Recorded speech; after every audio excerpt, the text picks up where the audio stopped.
Welcome to सैलसरमा jobs notifications. और आज हम बात करेंगे Himachal Pradesh university Shimla and Sardar Patel university Mandi दोनों के लिए आपका एमएससी जोलॉजी एंट्रेंस टेस्ट के लिए इंपॉर्टेंट कुछ एमसीक्यू क्वेश्चंस। यदि कोई बच्चा अगर एमएससी बॉटनी या एमएससी केमिस्ट्री का वीडियो दिख रहा है तो आपको ग्रुप ज्वाइन कर लेने हैं। लिंक मैंने वीडियो के डिस्क्रिप्शन में दिए हुए हैं, वहाँ से आप डायरेक्ट प्रैक्टिस कर सकते हो, क्योंकि मैं डेली वहाँ पर आपको एमसीक्यू या पीवाईक्यू क्वेश्चन सेंड कर रहा हूँ। ठीक है, तो वहाँ से आप प्रैक्टिस कर सकते हो बॉटनी वाले। ठीक है, और केमिस्ट्री वालों के लिए जो आपका पीडीएफ है वो बन चुका है, लॉन्च करने की देरी है, 1 या 2 दिन में लॉन्च कर दूंगा, तो आपको वो परचेज कर लेना है। ठीक है, उसमें टोटल 2000 क्वेश्चन होंगे। चलिए स्टार्ट करते हैं एमएससी जोलॉजी के लिए इंपॉर्टेंट। ठीक है, वीडियो को कंटिन्यू करने से पहले मैंने आपको पहले कहा है, आपके पास टाइम बहुत कम बचा हुआ है और जितना हो सके आपको करनी है प्रैक्टिस। और आपने क्वेश्चन देखे होंगे, पीवाई के क्वेश्चन आपने देखे होंगे, तो डायरेक्ट मेमोरी बेस्ड क्वेश्चन आपके आते हैं। ठीक है, जैसे क्वेश्चन होते हैं कि कोई भी ऐसा क्वेश्चन आएगा जो पहले आपको कॉन्सेप्चुअल बेस्ड नहीं होगा, मतलब ऐसा होगा कि डायरेक्ट क्वेश्चन होगा, आता होगा तो टिक करोगे, अदरवाइज आप स्किप करोगे। ठीक है, तो आपको डायरेक्ट क्वेश्चन आपको यहाँ प्रोवाइड किए जाएंगे। टोटल 4000 एमसीक्यू क्वेश्चन है।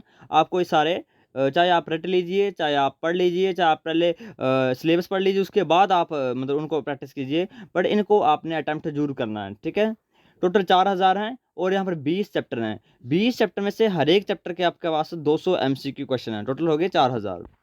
और इस पीडीएफ के साथ ही आपको 2 बुक्स भी मिलेंगी जो कि एज इट इज़ फ्री होंगी, जिसमें भी आपके एमसीक्यू क्वेश्चन दिए हुए हैं। ठीक है, साथ में आपके 2 प्रैक्टिस सेट भी मिल जाएंगे, जिसमें 100 क्वेश्चन होंगे आपके प्रैक्टिस सेट के फॉर्मेट में। ठीक है, और ये मात्र आपको पैकेज मिलेगा 299 रुपीज़ में। और वाई करने के लिए यहाँ पर आपके पास नंबर दिया गया है, इस नंबर पर आपको करना है मैसेज, व्हाट्सएप मैसेज करना है। ठीक है, चलिए करते हैं video continue. Question of first, देखो ऐसे क्वेश्चन आते हैं, डायरेक्ट डायरेक्ट क्वेश्चन आते हैं, और ऐसे मैं क्वेश्चन आपको करवा रहा हूँ यूट्यूब पर, और ऐसे क्वेश्चन इसमें 4000 एमसीक्यू मैंने दिए हुए हैं। ठीक है, चलिए question number 1, Aristotle lantern is a masticating apparatus of. देखो मैंने पहले आपको पढ़ाया हुआ है, अरिस्टोटल लैंटर्न एक ऐसा ऑर्गन होता है जो कि च्युइंग में या हम बोल सकते हैं काटने में एक मतलब माउथ या टीथ की तरह एक्ट करता है। तो ये किसका फीचर है? सी अर्चिन का, लिजर्ड्स का, टोड्स का, या ऑक्टोपस का?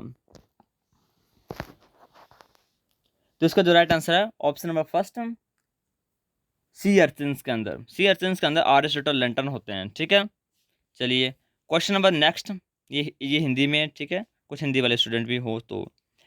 Next question, in the lac operon the lac repressor prevent the transcription initiation by binding to. इधर बोला गया है कि लैक ओप्रोन के अंदर, आपने ओप्रोन सिस्टम पढ़ा होगा जो कि जैकोब एंड मोनार्ड ने दिया था, तो वहां पर बोला है कि lac repressor prevent the transcription initiation by binding to. या सिंपल बोलूं तो लैक रिप्रेसर कहाँ पर बाइंड होता है? प्रमोटर साइड पर बाइंड होता है या ऑपरेटर साइड पर बाइंड होता है? बाकी सभी को आपको पता ही होगा, बाकी तो कुछ यहाँ पर होगा ही नहीं ऑप्शन। यह प्रमोटर पर बाइंड करेगा या ऑपरेटर पर बाइंड करेगा? तो यहाँ पर प्रमोटर, तो यहाँ पर क्या ऑप्शन नहीं दिया गया है, तो क्या दिया है? Option fourth. और हमेशा याद रखना, आरएनए पॉलीमरेज ये बाइंड करता है प्रमोटर के ऊपर, जो कि ट्रांसक्रिप्शन को इनिशिएट करता है। बट जो आपका रिप्रेसर होता है ये बाइंड करता है लैक ऑपरेटर के ऊपर, और ऑपरेटर के ऊपर बाइंड करके ही आरएनए पॉलीमरेज को बैठने की जगह ही नहीं देगा, जिसकी वजह से ट्रांसक्रिप्शन हाल्ट हो जाएगी या टर्मिनेट हो जाएगी, ये स्टार्ट ही नहीं होगी। Option fourth is the right answer, lac operator.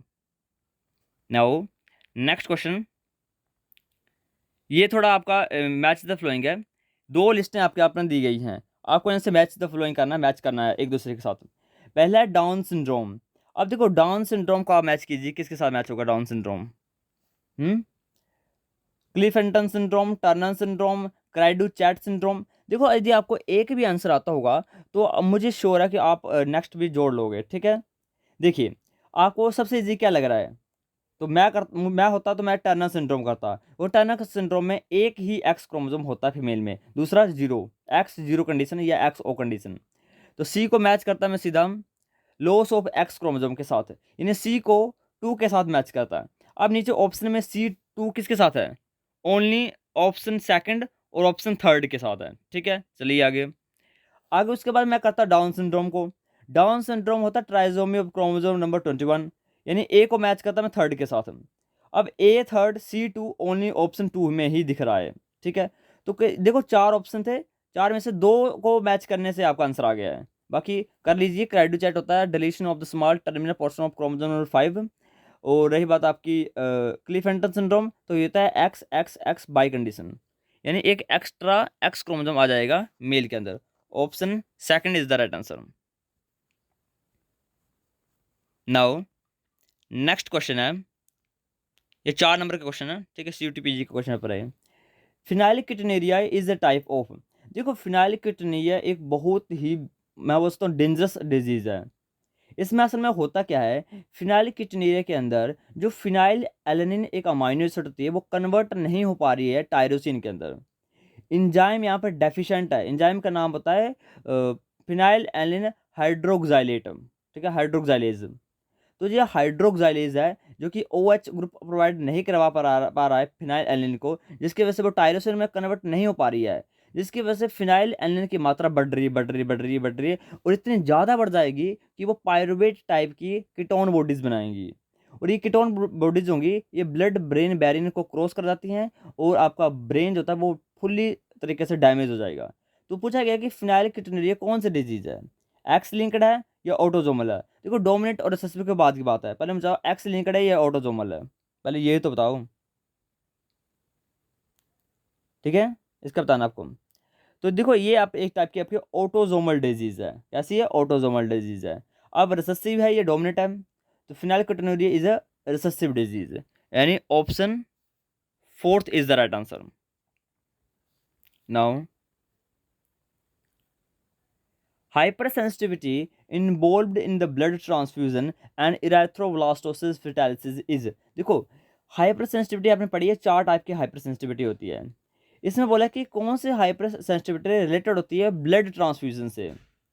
Means जब आप ब्लड डोनेट करते हो और मान लीजिए गलत ब्लड डोनेट हो गया है, तो उस पर्सन के अंदर जिसके पास गलत ब्लड आपने डाला है, उस रिसीवर में एक हाइपर सेंसिटिविटी रिस्पॉन्स जनरेट होगा।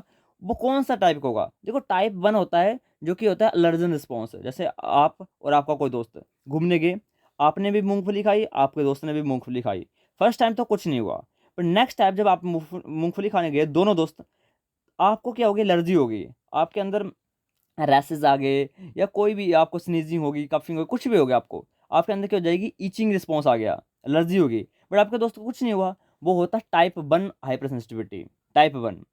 इधर पूछा गया है ब्लड ट्रांसफ्यूजन एंड इरेथ्रोब्लास्टोसिस, यानी गलत गलत ब्लड जाने की वजह से कौन से हाइपर सेंसिटिविटी रिस्पॉन्स जनरेट होता है। तो इसका जो राइट आंसर है वो option number second, type 2 hyper sensitivity, ठीक है, कौन सा, टाइप 2, याद रखना इस बात को। क्वेश्चन नंबर 31 नेक्स्ट, यहाँ पर 2 स्टेटमेंट बोली गई हैं, असर्शन रीजन वाला क्वेश्चन है। आपको करेक्ट स्टेटमेंट ढूंढनी है और उसका स्टेटमेंट ढूंढनी है अच्छी तरीके से। देखो पहली स्टेटमेंट पढ़ो, on morphologically ground scientist speculated the mitochondria and chloroplast might way intracellular parasites that has established the symbiotic relationship with the eukaryotic cells. जहाँ तक मुझे ठीक ठीक लग रहा है ये। नेक्स्ट पढ़ो, blue green algae through thought to have originated the mitochondria and bacteria have originated the chloroplast। Okay चलिए बताइए कौन सी स्टेटमेंट सही है, ये दोनों सही है, ये दोनों गलत हैं। तो इसका जो राइट आंसर है वो option number third, statement 1 is true but statement 2 is false. पहली सही है, दूसरी वाली गलत स्टेटमेंट है, ठीक है। चलिए नेक्स्ट क्वेश्चन,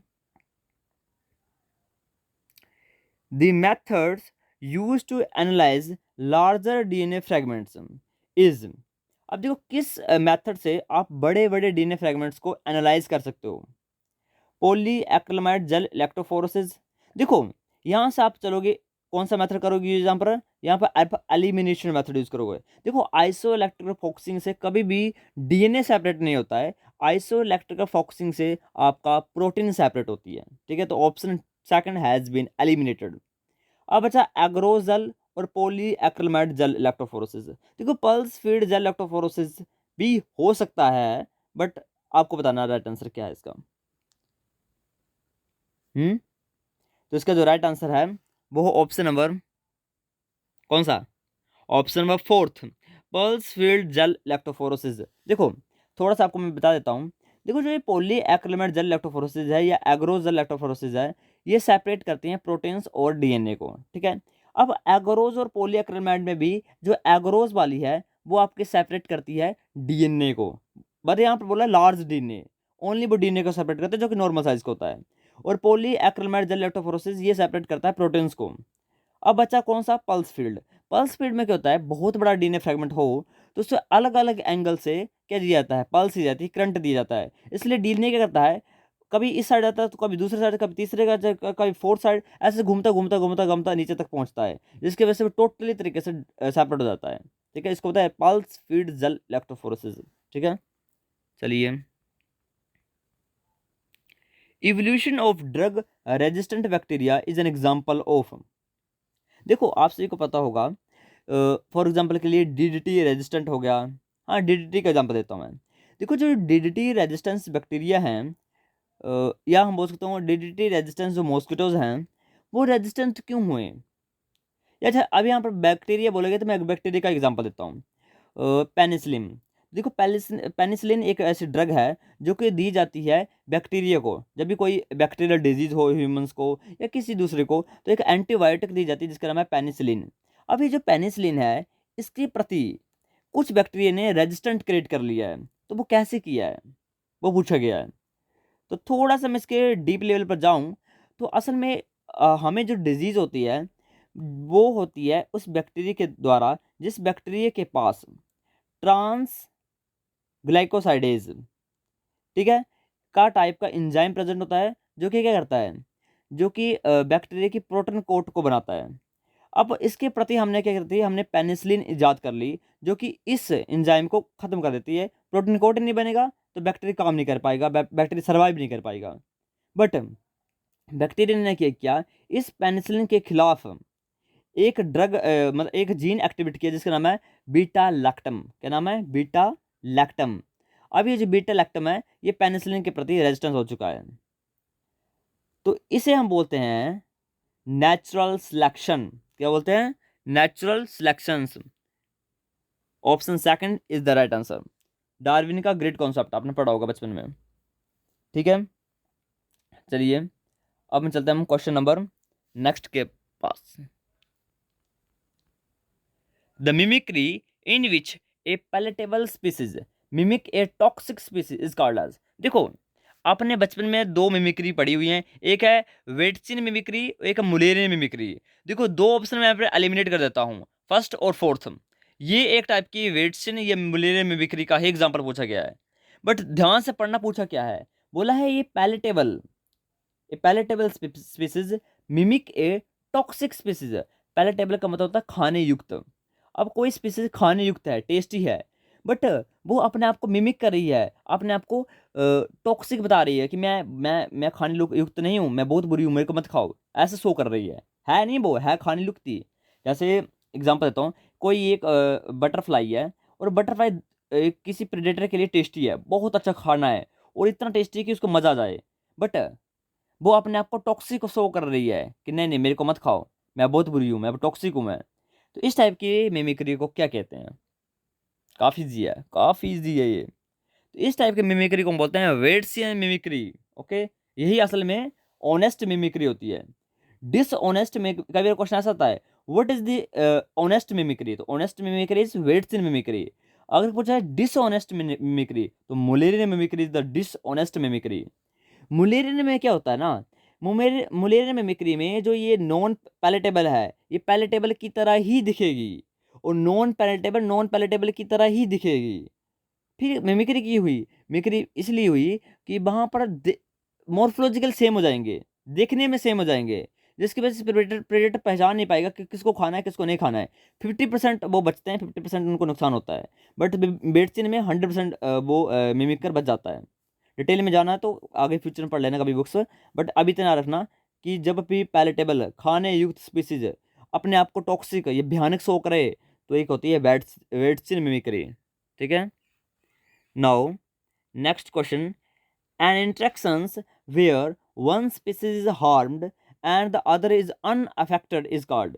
देखो एक को क्या हो रहा है, नुकसान हो रहा है, यानी नेगेटिव साइन आ जाता है, साथ में दूसरे को कोई इफेक्ट नहीं हो रहा है, यानी इंट्रैक्शन है नेगेटिव जीरो वाली इंट्रैक्शन से। तो कभी भी ऐसे आ जाए तो आपको एक ट्रिक याद रखनी है, कमेंसलिज्म। कमेंसलिज्म होता है पॉजिटिव जीरो और अमेंसलिज्म होता है नेगेटिव जीरो। याद रहेगी बातें। कमेंसलिज्म होता है पॉजिटिव जीरो, पॉजिटिव का मतलब बेनिफिट, एक स्पीसीज को बेनिफिट हो रहा है और दूसरे को ना बेनिफिट ना ही हार्म। बट अमेंसलिज्म होता है कि एक स्पीसीज को नुकसान हो रहा है और दूसरे को ना फायदा ना नुकसान। जैसे एग्जांपल दे देता हूँ मैं आपको अमेंसलिज्म का। अमेंसलिज्म का एग्जांपल होता है कुछ आपने बेल्स वगैरह देखी होंगी जो आपके पेड़ों के ऊपर होती हैं, जिनको हम एपिफाइट्स बोलते हैं। तो वो कहते हैं वो पेड़ों से क्या करती हैं, न्यूट्रेंट ले लेती हैं, यानी उनको नुकसान पहुंचा रही हैं। बट नहीं नहीं, वो नहीं, वो तो सिम्बाइसिस हो गया ना फिर तो। मतलब वो हो गया कि एक को हार्म और दूसरे को बेनिफिट हो रहा है। ये तो फिर वो उसका एग्जाम्पल आ जाएगा। तो अमेंसलिज्म का एग्जाम्पल क्या होगा? हाँ हाँ, एक बैक्टीरिया है जिसमें पेनिसिलिन जाती है, पेनिसिलिन ये पेनिसिलिन का एग्जाम्पल इमेंसलिज्म के अंडर आ जाता है। ठीक है, कि जो फंजाई होती है, फंजाई जो होती है वो पेनिसिलिन को सिक्रेट करती है। ठीक है, बट फंजाई तो वैसे ही पेनिसिलिन सिक्रेट कर रही है, वो बैक्टीरिया को मारने के लिए सिक्रेट नहीं कर रही है, बट बैक्टीरिया के लिए क्या हो रहा है, वो टॉक्सिक हो रहा है। यानी बैक्टीरिया के लिए वो नुकसानदायक है, बट फंजाई को फर्क नहीं पड़ रहा है, क्योंकि फंजाई को पता नहीं है मैं बैक्टीरिया को मारने के लिए निकाल रही हूँ। मतलब ना हुआ क्या, जो साइंटिस्ट थे उन्होंने देखा कि फंजाई जहाँ ग्रो कर रही है वहाँ पर बैक्टीरिया नहीं है। अब देखो फंजाई क्या रिलीज करी है, पेनिसिलिन। अब फंजाई के थ्रू जो पेनिसिलिन निकल रही है वो बैक्टीरिया के लिए टॉक्सिक है, बैक्टीरिया खत्म हो रहा, मर रहा है। अब बैक्टीरिया को तो नुकसान हो रहा है बट फंजाई को तो फर्क नहीं पड़ रहा है, वो जीरो इंट्रैक्शन।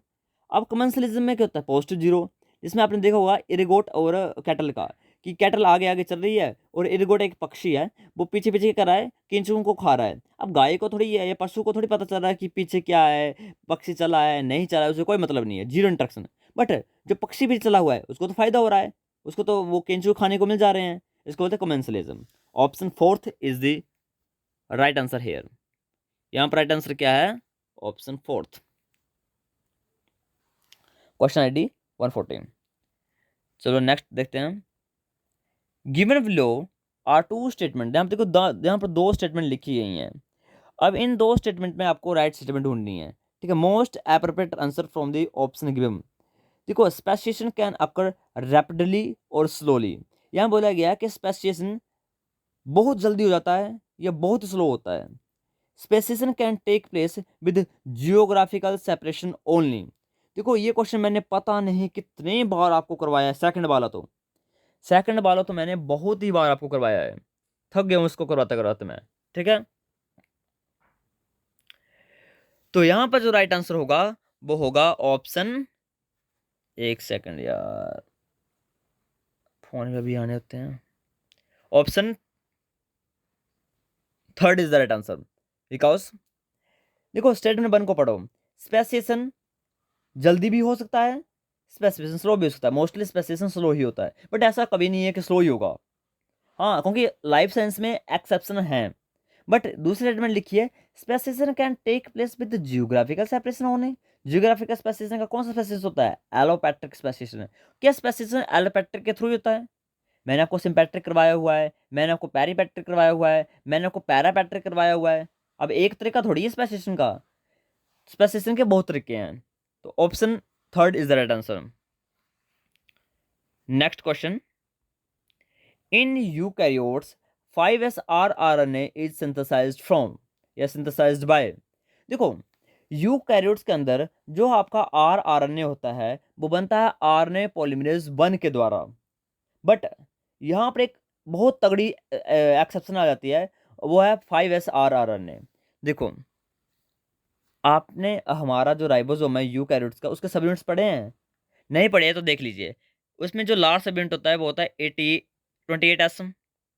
उसके बाद एक होता है 5 पॉइंट, नहीं लगेगा, लग जाएगा, 5.8। और एक होता है आपका 18S।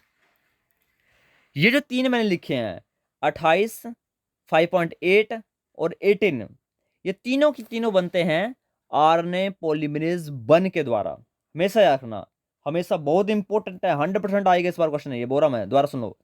यूकैरियोटिक राइबोसोम का 28S, 5.8S और 18S, ये तीनों के तीनों बनते हैं आरएनए पॉलीमरेज 1 के द्वारा। But here the single exception is 5s rRNA which can be formed from RNA polymerase third. ठीक है, RNA polymerase thirds के द्वारा बनते हैं आपके दो, मोस्टली दो के तीन बनते हैं। एक बनता है 5s, एक बनता है tRNA, और एक आपका बनता है U6sRNA। तो ये तीनों बनते हैं आरएनए पॉलीमरेज थर्ड से। ठीक है, आरएनए पॉलीमरेज थर्ड से बनते हैं। अब बचा आरएनए पॉलीमरेज टू। तो आरएनए पॉलीमरेज टू से क्या बनता है वो भी लिख लीजिए। आरएनए पॉलीमरेज टू से बनता है आपका एमआरएनए, एमआरएनए जो कि मेन आरएनए होता है, एमआरएनए, एसआईआरएनए, ओके, और बाकी बाकी यूसी बाकी एसएनआरएनए। ठीक है, इंपॉर्टेंट है एमआरएनए। ठीक है, तो यहाँ पर जो आपका है right answer option number third, RNA polymerase third. ठीक है, याद रखने बातों को। नेक्स्ट क्वेश्चन है, Ramachandran plots are used to analyse. देखो, Ramachandran the great scientist of India के बहुत ग्रेट साइंटिस्ट थे जिन्होंने बायोकेमिस्ट्री का एक बहुत ही बड़ा सिद्धांत दिया है, वो है आपका रामाचंद्रन प्लॉट। और जिस रामाचंद्रन प्लॉट के अंदर उन्होंने बताया था कि फाई और Sai values of different type of amino acids. तो उन्होंने किसका स्ट्रक्चर दिया था, primary structure, secondary structures, tertiary structures और क्वाटरनरी स्ट्रक्चर्स। तो असल में उन्होंने अल्फा हेलिक्स और बीटा शीट के बारे में ग्रेट डिस्कवरी की थी, ग्रेट साइंटिस्ट थे अल्फा हेलिक्स और बीटा शीट के बारे में। अब मुझे बताओ अल्फा हेलिक्स और बीटा शीट क्या हैं। तो अल्फा हेलिक्स और बीटा शीट दोनों के दोनों सेकेंडरी स्ट्रक्चर हैं। ठीक है, second option is the right answer. Question next, active transport is required for. Active transport किसके लिए रिक्वायर्ड होता है। देखो, active transport required energy, but passive transport का नेवर रिक्वायर्ड एनर्जी। अब एक्टिव ट्रांसपोर्ट क्या चाहिए, एनर्जी चाहिए। अब एनर्जी चाहिए तो कौन से आयंस को ट्रांसपोर्ट करने के लिए एनर्जी चाहिए, positively charged molecules, neutral molecules, negatively charged molecules, chloride ions, किसको एनर्जी चाहिए भाई। एनर्जी किसको चाहिए, तो एनर्जी चाहिए आपको न्यूट्रल मॉलिक्यूल्स को। Okay, option two is the right answer. Now next question, what is the theme of G20 summit currently held in India. जो इंडिया में G20 समिट हुआ था उसका क्या गोल था। तो उसका गोल था आपका one earth, one family, one future, 158। Now next question, which one of the following is not present in smooth muscles. Smooth muscles में क्या नहीं होता। देखो, स्केलेटन मसल्स नहीं है, स्मूथ मसल पूछी गई है। Z disc, H band, thick myofilament या थिन मायोफिलामेंट। थिक मायोफिलामेंट आपका वो होता है, क्या होता है, मायोसिन होती है, और थिन होता है आपका एक्टिन। अब बताओ।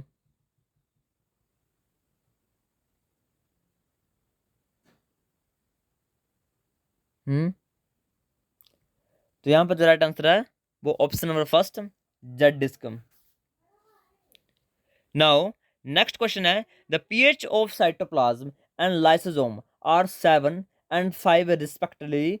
How many fold hydrogen ion concentration is higher in lysosomes compared to the cytoplasm? देखो, ऐसे क्वेश्चन जब भी करने होते हैं तो आपको एक चीज याद रखनी होती है इन क्वेश्चन को सोल्व करने के लिए। देखो, ये क्वेश्चन काफी इजी क्वेश्चन होते हैं।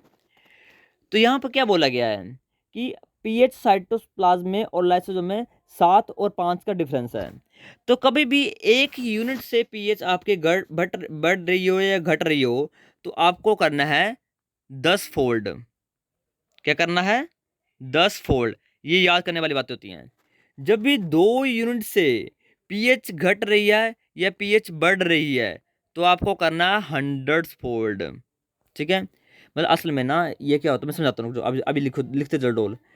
3 यूनिट से यदि आपकी पीएच घट रही है या बढ़ रही है तो 1000 फोल्ड से हाइड्रोजन आयन कंसंट्रेशन घट रही है या बढ़ रही है। अगर 4 यूनिट्स हैं तो कितना हो जाएगा, 10,000। ओके, चलिए अब समझते हैं। मैंने कहा लाइसोसोम में पीएच कितनी है, 5 है, और साइटोप्लाज्म में पीएच कितनी है 7 है, मतलब डिफरेंस कितना है 2 का। 2 यूनिट का डिफरेंस किसके इक्वल होता है 100 की इक्वल होता है। 100 के इक्वल क्या होगा हाइड्रोजन कंसंट्रेशन। अब मुझे बताओ यदि देखो how many field of hydrogen concentration higher in lysosomes. अब मुझे बताना जैसे जैसे पीएच घटती है हाइड्रोजन आयनिक कंसंट्रेशन क्या होती है बढ़ती है, क्योंकि पीएच का फॉर्मूला आपने पढ़ा हुआ pH is inversely proportion to the hydrogen ions. अगर हाइड्रोजन कंसंट्रेशन घट रही है तो पीएच बढ़ रही है, अगर हाइड्रोजन कंसंट्रेशन बढ़ रही है तो पीएच घट रही है। अब लाइसोसोम में पीएच कितनी होगी 5 है, बाहर कितनी है साइटोप्लाज्म में 7 है, पीएच क्या होगी 2 से घट गई। 2 से घट गई इसका मतलब हाइड्रोजन बढ़ गए। अब कितने से बढ़ गए 100 गुना से बढ़ गए, 100x से। और 100x मैंने बताया आपको 2 यूनिट, 1 यूनिट होती तो 10 से बढ़ते। फॉर एग्जाम्पल के लिए अगर लाइसोसोम में पीएच 6 होती और साइटोप्लाज्म में पीएच 7 होती तो डिफरेंस कितना है 1 यूनिट का। अगर 1 यूनिट का डिफरेंस है तो 10 गुना से हाइड्रोजन कंसंट्रेशन बढ़ जाती, ठीक है, लाइसोसोम के अंदर। क्वेश्चन को थोड़ा सा मैं और अल्टर्ड करता हूं। अगर मैं ऐसा पूछूं कि लाइसोसोम्स के अंदर पीएच आपकी, लाइसोसोम के कोई और ऑर्गेनेल ले लो, आप ले लो एंडोसोम। आप एंडोसोम के अंदर पीएच रख लो कितनी है 2 है, ओके। और साइटोसोल में पीएच कितनी है 4 है, ठीक है। अब मुझे बताओ कितने फोल्ड से हाइड्रोजन आयन के कंसंट्रेशन घटेगी बाहर साइटोसोल में। तो देखो गैप कितना आ रहा है 2 यूनिट का, और 2 यूनिट का गैप है तो अगेन के आंसर का हो जाएगा 100। बट अब बात कर रहा हूं मैं साइटोसोल की, अब बात मैं लाइसोसोम की एंडोसोम की बात नहीं कर रहा हूं, लाइसोसोम में बात कर रहा हूं, यानी पीएच को मैं उल्टा लिख रहा हूं। तो हाइड्रोजन कंसंट्रेशन हो जाएगी बढ़ जाएगी, सॉरी घट जाएगी, हाइड्रोजन कंसंट्रेशन घट जाएगी, ठीक है। तो याद रखना हाइड्रोजन कंसंट्रेशन घटेगी कब बढ़ेगी कब और कितने यूनिट से बढ़ेगी। देखो डायरेक्ट क्वेश्चन ऐसे आएंगे 1 यूनिट से तो 10, 2 यूनिट से 100, 3 यूनिट से 1000, 4 यूनिट से 10,000। अब याद रखना बढ़ेगी कहाँ घटेगी कहाँ। अगर पीएच 7 से 5 की तरफ आ रही है यानी हाइड्रोजन कंसंट्रेशन बढ़ रही है, अगर पीएच 5 से 7 की तरफ जा रही है यानी हाइड्रोजन कंसंट्रेशन घट रही है, ठीक है। तो यहाँ जो राइट आंसर होगा वो ऑप्शन 4th। चलिए नेक्स्ट क्वेश्चन क्या है, the amount of the air that moves into the lungs with each normal inspiration is known as. देखो नॉर्मल लिखा हुआ है, जब भी नॉर्मल वर्ड आ जाए तो आपका सारा जो भी आपने पढ़ा हुआ है सब भूल जाइए, सीधा आपको टिक करना है किसके ऊपर, सीधा किसके ऊपर आपको टिक करना है। जब भी ऐसे क्वेश्चन आ जाएंगे तो सीधा आपको टिक करना हुआ है ऑप्शन 4th के ओ टाइडल वॉल्यूम, जो कि अबाउट होती है 500 ml। इस 500 ml में भी 350 यानी 350 ही पहुंच पाती है आगे अलबुलाई तक। Rest 150 has been retained in the respiratory tracts like nasal cavity, pipes, tracheoles, bronchioles, वहाँ पर बच जाती है अट जाती है। इसको बोलते हैं एक टर्म है मुझे याद नहीं आ रहा यार, बहुत पहले पढ़ी थी। हाँ एनाटॉमिकली डेड स्पेस बोलते हैं इसको, क्या बोलते हैं एनाटॉमिकली डेड स्पेस में आपकी रेस्ट 150 ml रह गई है। Now next question, the resting membrane potential of the neuronal cell is maintained by. देखो रेस्टिंग मेम्ब्रेन पोटेंशियल मेंटेन्ड होता है न्यूरॉन सेल्स में, तो वो किसके थ्रू होता है। पहले मुझे बताओ रेस्टिंग मेम्ब्रेन पोटेंशियल कितना होता है। रेस्टिंग मेम्ब्रेन पोटेंशियल होता है -70 MB, MB का तो मिली वोल्ट है, -70 मिली वोल्ट रहता है। और मेम्ब्रेन के ऊपर -70 मिली वोल्ट, इसका मतलब अंदर भी नेगेटिव ही चार्ज है। अब अंदर नेगेटिव चार्ज बाहर पॉजिटिव चार्ज, इसको मेंटेन कौन करता है। Higher intracellular potassium ions concentration and lower extracellular sodium ion concentration, नहीं बाहर सोडियम ज्यादा रखना हमने। Higher extracellular potassium ions concentration and low, जब तक लोअर टिक करेंगे नहीं हम, आगे देखो higher intracellular potassium ion concentration and higher extracellular sodium ion concentration, दोनों तरफ हायर नहीं, lower intracellular potassium ion concentration and higher extracellular sodium ion concentrations। I think option 4th is the right answer। एक second इसको cross check कर लूंगा मैं इसको, okay रुको रुको रुको रुको रुको, higher intracellular potassium ion and higher extracellular sodium ion concentration.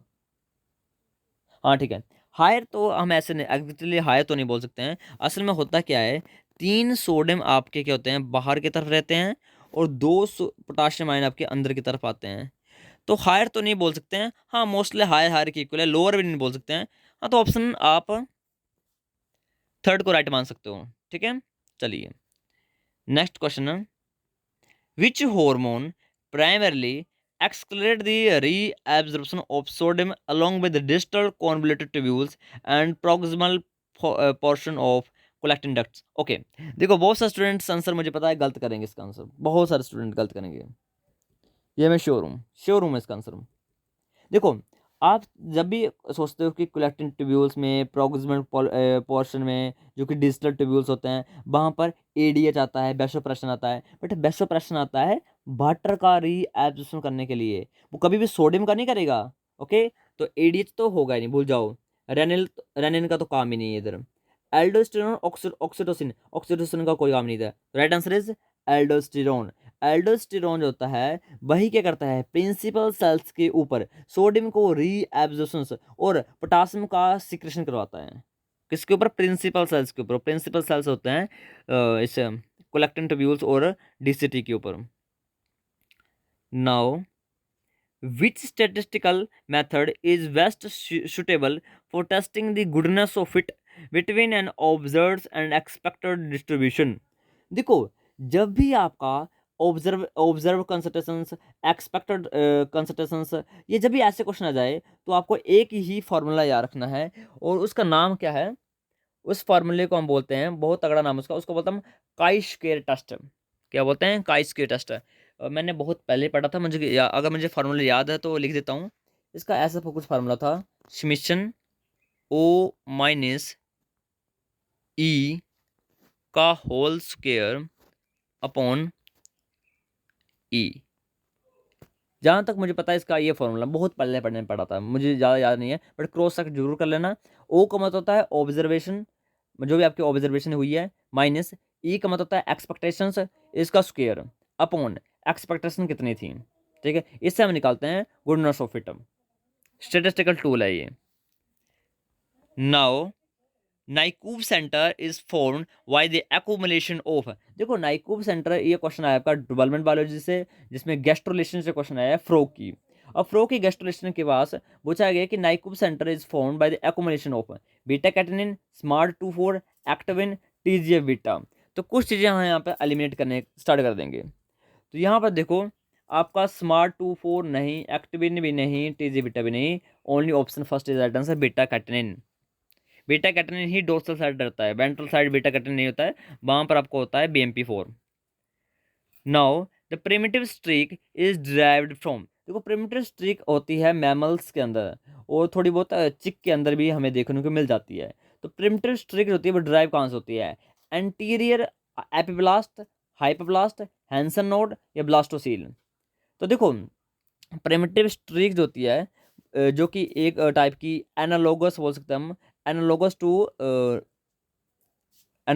Organiser.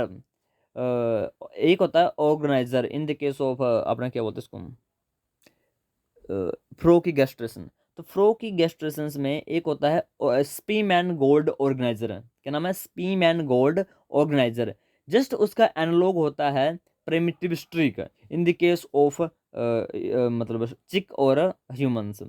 तो प्रिमिटिव स्ट्रीक जो होती है वो कहाँ से आती है, काफ़ी ईजी है ये भी, अगर आपने पढ़ा हो तो, नहीं पढ़ा तो अभी मैं करवा रहा हूँ, आपको याद रह जाएगा मुझे श्योर है। तो right answer is epiblast cells, वो भी एंटीरियर एपीब्लास्ट सेल्स, जिसको हम कोलर सक्कल्स भी बोलते हैं। क्या बोलते हैं, कोलर सक्कल्स, कोलर कोलर सक्कल्स भी बोलते हैं हम इसको। Next, an anapsid skull is a characteristics of, देखो एनाप्सिड बोला है और मैंने आपको कराया हुआ है, अब मत बोला मैंने नहीं करवाया, मैंने करवाया था एक बार, एनाप्सिड, डायप्सिड, सिनप्सिड, तीनों करवाए थे मैंने आपको। और एनाप्सिड में बोला था कि एना मतलब ना, एना मीन्स ना, ना मतलब कोई भी होल नहीं है उनके खोपड़ी के पीछे, खोपड़ी में कोई होल नहीं है, एनाप्सिडा। डायप्सिडा मैंने कहा था दो होल हैं, और सिनप्सिडा में बोला था मैंने एक होल है, याद है भाई, बातों को याद रखो भाई, मैंने बताई थी। एनाप्सिडा मतलब जीरो होल, ओके। डायप्सिडा मीन्स दो होल होंगे ऐसे, और सिनप्सिडा एक होल। सिनप्सिडा में आते हैं हम लोग, मैमल्स, मैमल्स आते हैं सिनप्सिडा के अंदर, ओके। ओके, और जो डायप्सिडा होते हैं उसमें आते हैं रेप्टाइल्स। डायप्सिडा में आते हैं रेप्टाइल्स, जिनका बहुत स्ट्रॉन्गेस्ट जॉ होते हैं, जैसे क्रोकोडाइल हो गया, एलिगेटर हो गया। ओके, तो दो तो मैंने भाई एलिमिनेट ही कर दिए। अब बताओ लिजर्ड या टर्टल, लिजर्ड या टर्टल। एनाप्सिडा किस में होगा? बहुत प्रिमिटिव होता है एनाप्सिडा, नहीं होता एनाप्सिडा। एनाप्सिडा बहुत प्रिमिटिव फीचर है। तो right answer is option number fourth, turtle. Next question number पता नहीं कौन सा है, 50 है। A fish that spends its adult life in the sea water but migrates to the fresh water for spawning is. देखो spawning होता है eggs ले करना। तो ब्रीडिंग के पर्पज के लिए फिश मूव कर रही है, कहाँ से कहाँ मूव कर रही है? मूव कर रही है sea water but migrate to fresh, हाँ सी वाटर से फ्रेश वाटर की तरफ मूवमेंट कर रही है। देखो कुछ मूवमेंट होती है, देखो होता है कैटाड्रोमस, एनाड्रोमस, ओशेनोड्रोमस, लिम्नोड्रोमस, पोटाइमोड्रोमस। ये मूवमेंट आपको याद रखनी है। एक बार मैं आपको दोबारा बता देता हूँ, याद रखने बातों को।